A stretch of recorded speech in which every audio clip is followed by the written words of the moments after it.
Welcome to the Mind Over Matter podcast with Heather Hakes, where mindset is everything. Thank you for joining me for today's podcast. If you haven't yet, be sure to subscribe and leave me a review. This podcast is designed to help open your awareness to the truth of who you are, a limitless being. You are worthy and deserving of an abundant and prosperous life. It's time to peel back the false beliefs and live the life you dream about.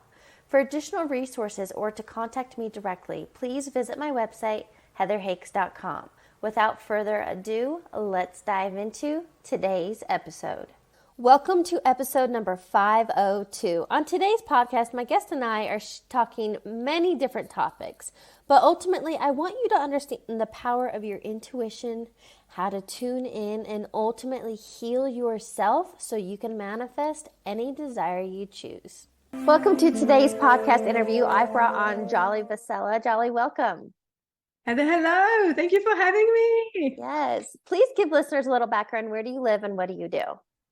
So I live in the Czech Republic in Prague, and I actually work on the American time because most of my clients are either from the US or from Latin America. And I'm a clairvoyant master healer and an energy coach. I help people tap into intuition, heal, and be clairvoyant if they want to go that far and get all their energy up and working, realize they are energy beings in bodies. And I do this through courses and one-on-ones. Okay, so let's start at square one, because I think it would be important to talk about what is energy. I study quantum physics. I love quantum physics. I just like the science behind it all, but that's what I really understood, the power of our thoughts, our feelings, our emotions. We're literally vibrating beings. But can you please explain from your perspective, what is energy? I love this question because every time I talk about it, my human brain goes to finding more words how to describe it. Because to start with, I think it's really hard to describe. So I would say energy and consciousness are almost the same thing. Anything that goes creating consciousness is energy, and the other way around. To me, energy is like a big cloud. So let's imagine an astral cluster. Pardon the interruption. If this content is resonating with you, please be sure to leave a 5-star review. I want to offer you some additional resources. Visit my website, heatherhakes.com, and sign up for my free video training on how to reprogram your subconscious mind. I also offer one-on-one coaching. I will help you create clarity and a roadmap so you can live the life you dream about. Best part? Everything I teach you can start implementing right now. To learn more and apply, visit heatherhakes.com. Now, back to regular programming. And that is your huge cloud with energy. And within the cloud are little bits of stars and constellations and you name it. And that is us humans, planets, the plants. And us as humans, the human is a container where the energy goes into. And from the teachings I follow, the only part of your higher self, of the soul, if you want to call it, goes into the human. So that's why we have the job, if you want to live the conscious life, to reconnect and recognize what you really are, because you are like in a box that you only see part of from. Yeah. For those that are maybe newer to this angle, this perspective, this lens, I just want to explain my perspective of it. But for me, consciousness is being aware. And most people are like kind of stuck in autopilot, going through life's motions, living at a very limited perspective of their capability. But I believe when you start becoming curious, when you learn new things, and most importantly, implement these new teachings, then you understand you're a creator of your reality, not a victim of circumstance. Correct. Yeah. Can we explain it also from even like the idea, I don't know, this is coming to mind, but like law of attraction, how like attracts like, how we have an energy field and that we control our quote energy field? Yeah, totally. So from the perspective of energy, we live inside the body and around the body. So inside the body is what you often feel. By the way, lots of us are not in the body enough. We go kind of moving the cloud outside the body a lot. that's what we were used to before descending into the body. And what's around the body is what people call aura. Now, the way law of attraction works from this perspective is that you, as a conscious being, one of the most conscious on the planet Earth, go running the reality from the center of your head. But that's not your mind. That's a funny thing because you like to think that's your mind running it. Your mind is kind of like a navigator. What I like to compare it is like a GPS. But then if you want a really good recommendation of how something works, you won't be asking the GPS, would you? So then if you want to be working with creating your reality and hence the law of attraction, you want to be in the center of your head where the pineal gland, where the intuition organ is, and present with that in the body. Because from the energy perspective, that's where your energy driving seat is. Now, when you are there, then you can be more aware of what is happening around you, and then also of the mind's thoughts they go imposing or kind of co-creating the situation. Yeah. And if you accept them and then work with them, you are creating the reality as if writing the script by what the mind tells you and how you communicate with it to say differently. Does it make sense? Yes. Something I just wrote down is like the idea of presence. And this is something like Eckhart Tolle, but so many people talk about. And I definitely did not used to live in presence, right? When you're living in stress and survival mode, worried, anxious about the past, the future, we're anything but present.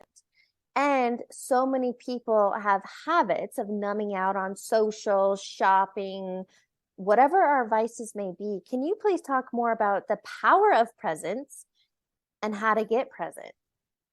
Right. So we are most powerful, most happy and healthy when we are in the body in the present time. Now, as you said, from being stressed and then being in the fight or flight mode where your stress hormones go pumping into the body, we go moving into the caveman mode, to put it simply. So kind of worrying, where is the next hunting thing going to be if I'm going to survive the night in the cave? Now, guess what? These times for most of us, even if we're not aware of it, are long gone. So we don't have to really operate that way. And we can go and work with a part of our body and our brain that allows us to be aware of energy and be in the present time and not worry about the next thing we are hunting. Or I don't really know why you would be worrying about what you hunted yesterday, really, but I suppose they would be creating kind of a library of what the good hunting sites are or what was dangerous and what shouldn't be dangerous or we should be worried about tomorrow. So we don't need to do that much anymore. And us being in present is bringing yourself back into, okay, it's okay that you are planning tomorrow or that you are reviewing yesterday, but how about we stay here? How about we actually come back to this moment? Because how many times have you been in a situation, and it's really funny, a situation that are both uncomfortable and comfortable, when you are doing something and you realize you are already worrying about your next meal, you are already thinking how this can go wrong. Funnily enough, good situations, you may be spending good time with your family, being on holiday, and you're thinking, oh my God, what do I have to do after the holiday? Am I going to have money for the next holiday? Have I paid all my bills? The moment this happens, you want to be amused that your mind does that. It's really important to accept what the mind does. And amusement is an amazing tool, very high vibrating energy, kind of works well in the dialogue with the mind. You go, ha, ha, ha, that's what you want to do. Yeah. And how about we come back here to this situation, to where we are, regardless if it is pleasant or unpleasant. Does that answer your question? So I have a dog. She's like 4.5. And how I understood this as a metaphor, it's like taming a puppy. Mm-hmm. Because her puppy stage, that was so difficult, but it was eye-opening for me that when I stayed disciplined and consistent and repetition, I created a well-obedient dog. And the same thing for our mind. Correct. I totally agree.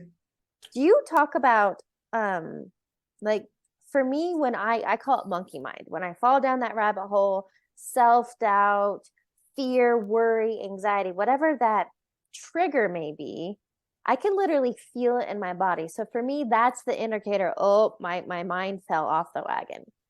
How do you teach that? The feeling in the body or the coming back to the present, or both? Well, becoming aware of it and then tools on how to reel it back in. Correct. So I go first making people realize, because some people come to me and they're not actually aware there are things like feeling into the body and it's good for something. So I first making people realize, okay, that's good for something. So how about how we feel first? And I remember, because I come from the background, like a mixed background of holistic and analytical. So there was like a huge clash in me. So when I started mindfulness back in the day, I'm a trained mindfulness coach besides other things. And I was in the class and the teacher goes, so feel how it feels and tell the coach, the partner we are practicing with, what it feels like, where it is. So we go finishing the task with a colleague and both of us go, and what now? And we go, so, me being the nerdy student, we go, okay, we have a problem here. So what now? And the teacher goes, that's it. Now, in energy work, I do go a step further, but to start with, this is really where you start. You go feeling how it feels right now. So say if I get clients often who have issues in the family house. So it could be things like the kids be misbehaving in the morning when they want to be leaving the house. And it goes creating old tension in the family. Now, the first thing you do to calm yourself down, to be able to act, is feel that you are annoyed and feel where it is in the body and accept it. And you don't have to be reactive to that immediately. And that goes doing two things. It goes creating different chemistry in the body, kind of accepting the feeling, goes changing the hormones that are released in the body. And also, guess what? The misbehaving child won't really be fed your annoyed feeling, and with that growing its own annoyed feeling. So that's where it starts. You realizing, okay, I'm allowed to feel something somewhere in the body and observe that is there. And that can be just a couple breaths. You don't even have to close your eyes. Just be present. Okay, so something that comes to mind, if this is new to somebody, one, like kind of that awareness piece, I believe something new, it's going to be uncomfortable because we're used to suppressing and resisting those emotions. So as an example, something that I teach is what I call power of the pause. It's a 60-second technique on just like a 5-second inhale to hold it for 5 seconds and a 5-second exhale, 4 rounds. So for me, that monkey mind, when you're triggered, when you're frustrated, when you're annoyed, when you're in traffic, that email, whatever the scenario might be, when you're triggered, and we know what that feels like, that's the time to stop, pause, become aware, see it, feel it. Do you have some sort of technique that you teach like that for a mindfulness practice? Yeah, totally. So I teach people to actually take a moment and breathe slower. So I don't give them 60-second frame, but I go like breathe slower, feel how it feels, and just be there. Now, the other thing I do teach is having them visualize that it's all going smooth. So depending on how far they are with their awareness, it can be introduced immediately or it cannot, because originally we often have this protesting mind going like, but this can't work. Why would I be visualizing anything? This is so annoying right now. And then if you want to go further in energy, you can be sending from your heart center, from the heart chakra, a cloud of whitish pink, which from the perspective of energy is compassion. And you go that way, infusing. You literally, when you go picturing energy, you actually work energy. It's as simple as that. And you go infusing the situation with that. So there will be a couple things I do with people. Now, when they have a mind that is anxious or that is very reactive, I teach them the 3-second rule. So the rule is sometimes 5 seconds or more second. I make it a 3-second rule. Say you have the kind of infamous mother-in-law who's annoying at your dinner table, and you have the tendency to comment when she has some racist remarks. So when you realize, but you first need to go nurturing the attention to what's happening, because to start with, we often don't even know that's happening to us. So when you realize you're thinking, oh my God, I need to say something. I need to say something. She can't be talking like this. So then you go 3, 2, 1. Well, how about I don't comment, or I say something kind? Because often in these situations, you're not really going to retrain the person to think differently. And in most situations, I don't say that this applies in all, you're going to probably make the atmosphere in the room more dense, tense, and uncomfortable. So 3, 2, 1, and that gives you the space between you realizing there's an emotion, the emotion goes creating a thought reaction, and the thought reaction wants to be produced. It gives you the space to not be reactive. You know what comes to mind on that scenario, at the dinner table and somebody annoying you, right? Or a judgment. Are you familiar with Peter Crone? No, actually not that one. I think he's from London originally. But he now is in LA. Anyway, Peter Crone teaches, his infamous line is, people and circumstances come into our life to reveal where we're not healed. And so that example that you just gave made me think, one, it's like a forgiveness opportunity. I had a podcast guest once called a JAFO, just another forgiveness opportunity. Because if you aren't in a constant state of being reactive in traffic, politics, when somebody annoys you, then it's like we're living in this peace and surrender state, which is always available to us, right? Or we can always find things and people to be annoyed about. Yeah, that could be the other option when you are running that program all the time. So yeah, totally. I would say that it does mean that there's a bit of you unhealed. From my perspective, it's actually compassion. It's not forgiveness per se, because this person, well, unless they bring up something, like you have done to them. So you may not need to forgive them about. And also, by the way, the family environment is kind of the highest testing environment for people who are aware already. So you may have mastered it in your relationship. You may have mastered it at work with your regular people out on the street. But when you go sitting down with the whole family, and there may be some member that's harder for you to digest, that's your real test of how far your awareness is and your healing has arrived at. Yes. I feel like ultimately what we're talking about when it comes to self-healing is a lot of self-regulation and habit breaking. But if this is new to someone, like, where do you start? Where do you start with self-healing, with self-acceptance, with watching your narrative? We often have very negative narrative in our minds. It could be as simple as looking into a mirror, I go like, oh my God, my hair looks horrible. Or it could be things of your actions during the day, wanting to be the right and the performing person, thinking, oh my God, I didn't really make this person feel well, I didn't make enough money. So observing the self-narrative and creating the acceptance of yourself, and then the rest of the environment around you would be the starting point. I don't really like the word self-regulation, because it sounds to me very heavy and there is something wrong with you. I don't like the idea that we control our mind either. I like to look at it as we are more layers of a being. There is the energy to us, there are the emotions to us, there is the mind, there's the astral presence, if you want to go further with that. And you want all those to become friends. And it takes effort. Yeah. So yeah, if you go realizing, okay, there's more to me, and I go and accept that, so then everything is easier. But it's always going to be work. It's a bit like, I like comparing it to going to the gym. You will always need to be going to the gym. It's just going to be easier later. Yeah, I call that like building the mindset muscle. But ultimately, this is a lifestyle. And I've realized there's no destination. It is a journey. Correct. And it's a very fun journey, and it goes changing.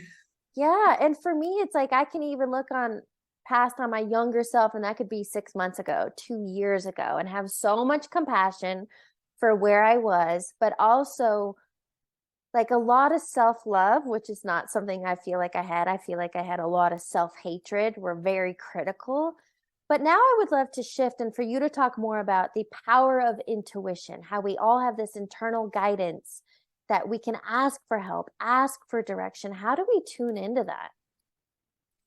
So to start with, I think maybe we should clarify what intuition is and what it's good for.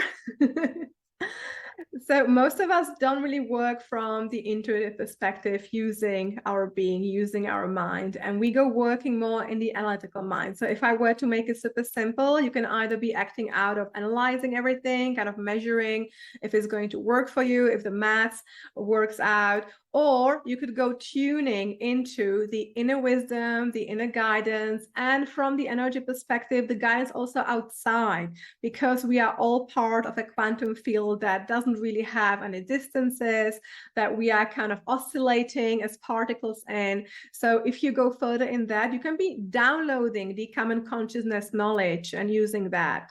Now, this, if you haven't used that, it sounds crazy, right? Like as I come from this environment that was both analytical and holistic, there was a part of my life when I decided not to use any common sense approach. I want to analyze everything because that felt safer. And you don't go feeling emotions as well when you analyze as much. And that's kind of easier. It seems so, at least. So if you go tuning into the intuitive view, it means you go tuning into your emotions, you go acknowledging there is wisdom within you, there is wisdom around you, and you don't have to be analyzing most of your day. This could be shocking because we tend to analyze everything and just use intuition the other way around, just a tiny bit every now and then. You don't have to be analyzing most of your day. And then you have a really fun, easy life, because when you're thinking, for instance, am I supposed to have another piece of fruit today?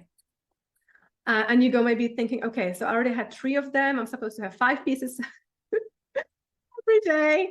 Well, how about you just ask your body, another fruit or not? And you get a really quick answer. So intuition is a really quick answer that you get within you. Now, mind you, if you haven't been practicing intuition, this could be harder to get into, a bit like when you start driving a car with a stick. So first you're like, gosh, what do I do with the clutch? What do I do with the stick? Yeah. You know what, for me, I think another way people talk about it is called like a gut feeling. Yes. And I know people experience it in different ways, and I'll just explain how I feel it. Sometimes it is literally like a feeling that maybe it's my stomach, maybe it's kind of it's like this inner knowing. Sometimes it almost feels like a voice or a nudge. And I've just learned, again, this is like the mindset muscle. Even though I'll give an example, this is the easiest one I can remember. I've just learned to follow these nudges, and they don't have to make sense. Actually, 2 are coming to mind. Interesting. Okay, so whatever. They don't have to make sense. But for example, a couple of weeks ago on a Sunday, I was out running errands and I got this nudge, this intuitive nudge. It was really weird to me to go to Tokyo Joe's and eat for lunch. And I was like, okay, whatever. But I followed it. So I went, and guess what? I went to pay and the cashier bought my lunch. Like just straight paid for it. And I kind of look at it, I'm like, why? And they said something about, oh, we're doing some sort of buy one, get one promo today, but since I'll take care of yours. So that was one example. Another one that I remember a few years ago, I was on my way driving to the gym, and at this specific light, I needed to go right to go to the gym. But I also could go left and go to the same gym, 24-hour fitness at the time, but it was a further location. And I was gonna go to the further location one because that's where it's more my social circle. But for whatever reason, I followed the nudge and turned right and went to the closer one. Didn't know why, but I felt the nudge. Ended up meeting the guy, went on a date. Wow, I love that. So I would love for you to share some examples. How do you feel it? How do you tune in? And by following them, what has happened for you? Well, most of my life is guided through intuition, and it's almost like a switch gear thing, because as I said, my background originally is not fully that. And as a coping mechanism, because my dad died when I was 6, so it was easy to switch from emotions to not emotions. I just didn't use it. So now, a million years later, about 30 years later, me running my life out of intuition just feels crazy, because I also love that stuff like mathematics and science. And, I would just go verifying things and always asking the teachers, like, so can you please elaborate on this? Because it's not making quite sense, like in my notes. So I would be that kind of a person trying to make sense of everything from the analytical perspective. The way I use intuition is 2 ways. So I first go tuning into in the morning into my energy field. And that's a whole process I teach, and that is part of the lineage I follow, where we do that. And part of that, we go checking in like what kind of is not sitting in the body right from the energy perspective. And that goes bringing you up topics. So say often I go feeling recently, because I've been changing the system I work in, my first chakra. The first chakra sits in the center of the pelvis, and it's responsible for survival, clothing, house. Well, guess what? My rent went up 40% in the last 4 months or something. So no wonder this area lights up and goes like, how about this? And also because I'm changing the way I work, it could mean if I were looking into fear, which is the original programming we have, I could be scared. I'm not going to, there's going to be survival. Yeah. Right. So I go looking at that, and I go basically asking the energy field to remove it, whilst I go accepting it. I don't go analyzing any further where it came from, what it's good for. Basically, I go realizing that. So that is the first bit I do in the morning in my morning meditation. And then during the day, I go doing what you did with the gym and with the lunchtime.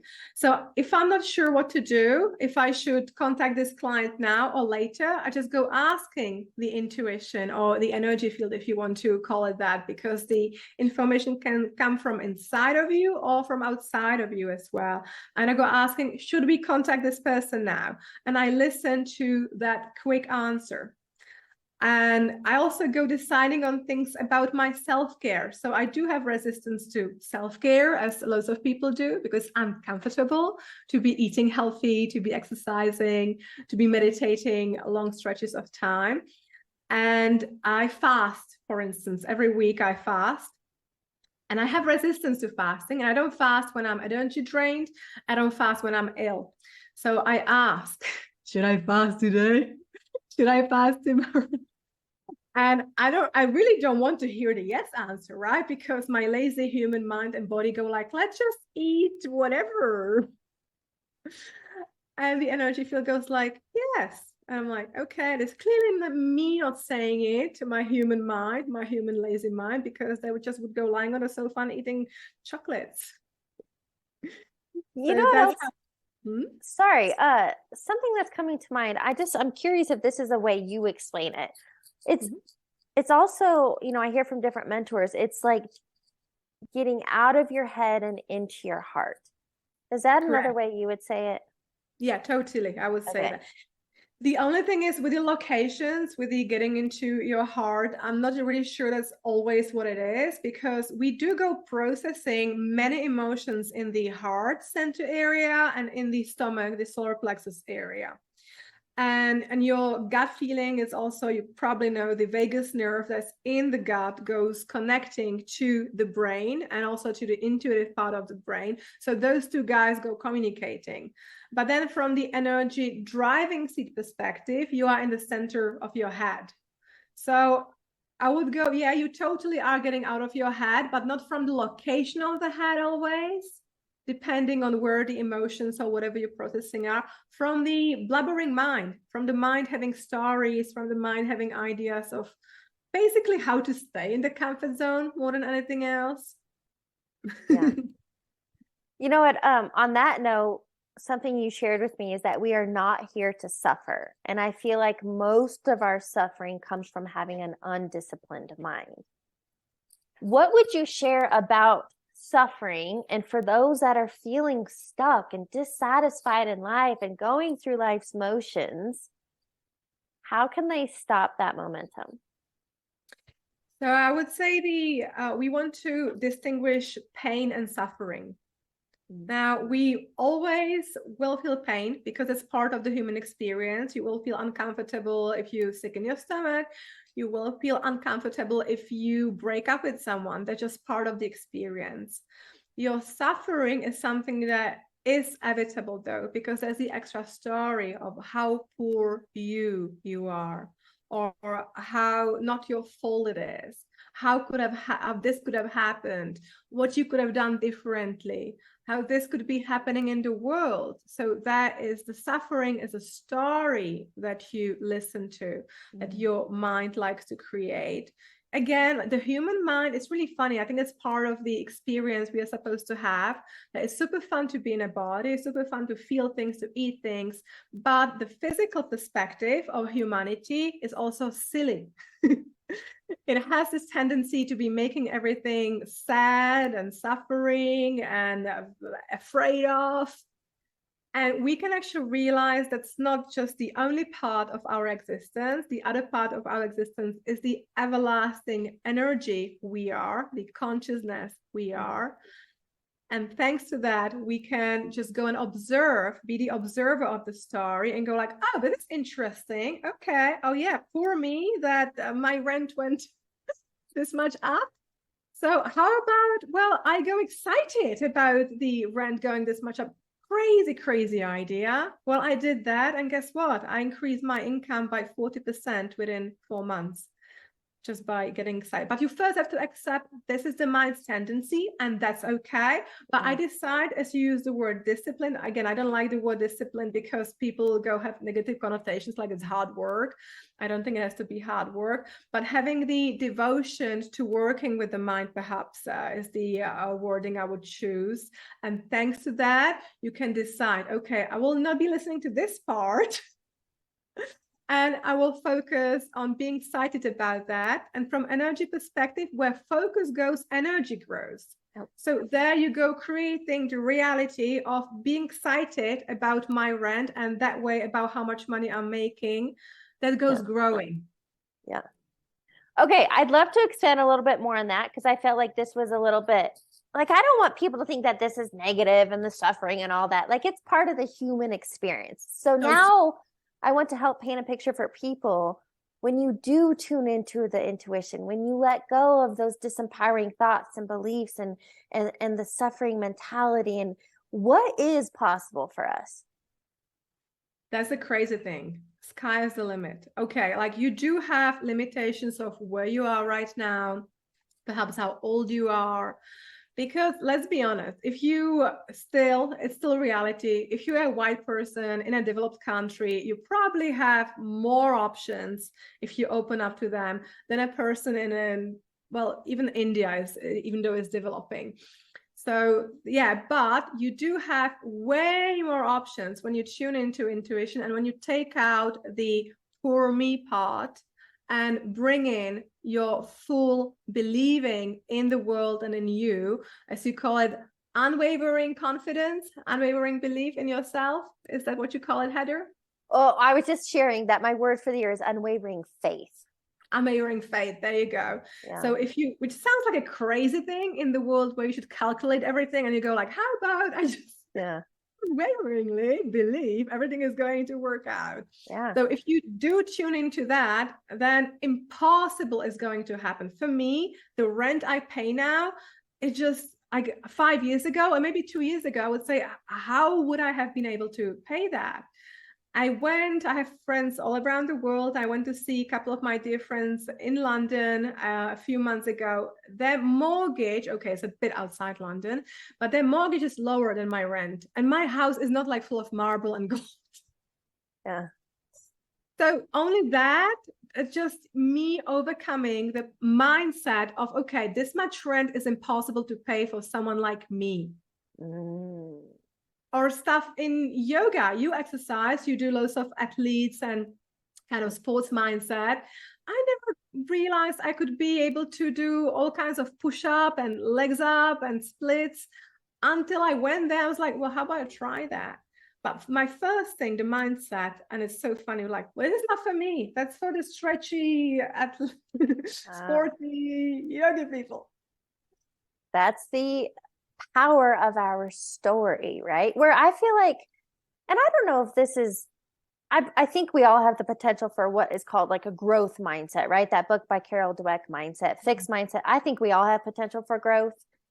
But for me, when I see somebody else doing something, quote, impossible or difficult or hard, I want to know how. Like I put myself into uncomfortable situations.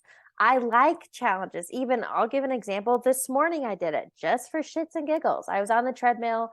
I normally run a comfortable pace is like 9 minutes.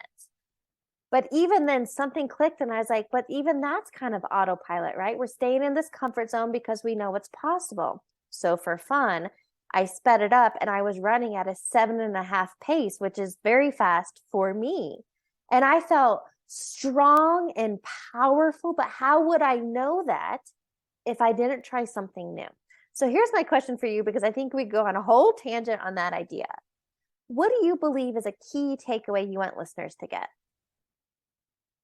It is definitely that you can do way more than you can imagine. This is a tricky thing, right? You can't imagine what you can't imagine. Yeah. Right? So there's way more possible for you, and you just want to open up to that and get rid of the this is not for me and poor me story. I love that.